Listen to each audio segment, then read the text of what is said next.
Welcome to Bhavasri cooking channel. இன்றைக்கி நம்ம பார்க்க போகிறது பீட்ரூட் பொரியல். அதுக்கு தேவையான பொருள் பீட்ரூட்டு சின்ன சின்னதாக நறுக்கி வச்சுக்கோங்க. ஒரு பெரிய வெங்காயம் நீல வாக்கில் நறுக்கி வச்சுக்கோங்க. மிளகாப்பொடி, தேவையான அளவு உப்பு.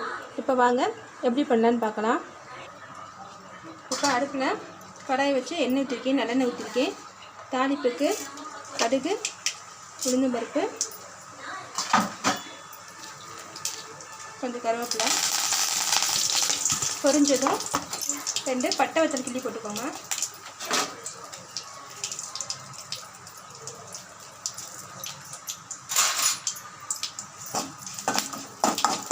பொரிஞ்சதும் வெட்டி வச்ச பெரிய வெங்காயத்தை சேர்த்துக்குவோம். நல்லா வதக்கி விடுங்க. வெங்காயம் வதங்கிருச்சு. இப்போ வெட்டி வச்ச பீட்ரூட்டை சேர்த்துக்குவோம்.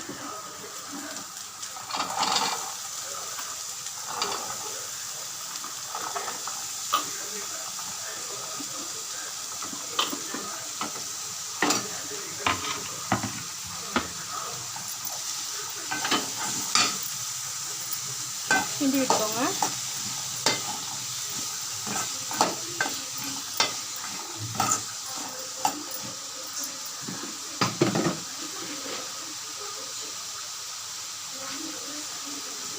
தேவையான அளவு உப்பு சேர்த்துக்கோங்க.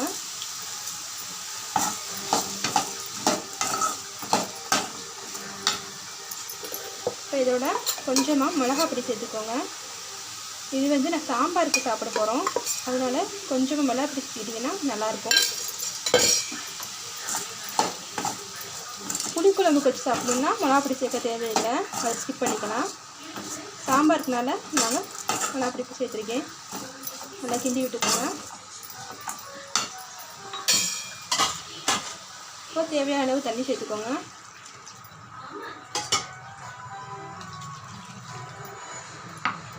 அடுப்பை மீடியம் ஹீட்டில் வச்சு மூடி வச்சிடலாம்.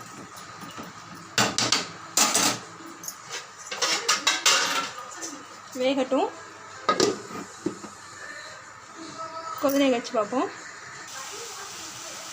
அவ்வளோதாங்க, பீட்ரூட் பொரியல் ரெடி ஆகிடுச்சு. லாஸ்ட்டாக தேங்காய் துருவி சேர்த்துக்கணும்னாலும் சேர்த்துக்கலாம். நான் இன்றைக்கி தேங்காய் சேர்க்காம தான் செய்கிறேன். இருங்க, வேறொரு பவுலுக்கு மாற்றிக்கலாம். பீட்ரூட் பொரியல் ரெடி ஆகிடுச்சுங்க. நீங்களும் வீட்டில் ட்ரை பண்ணி பாருங்கள். ட்ரை பண்ணி பார்த்துட்டு எப்படி இருந்துச்சுன்னு கமெண்ட்ஸில் சொல்லுங்கள். மறக்காமல் பவஸ்ரீ குக்கிங் சேனலை சப்ஸ்கிரைப் பண்ணிடுங்க. தேங்க்யூ.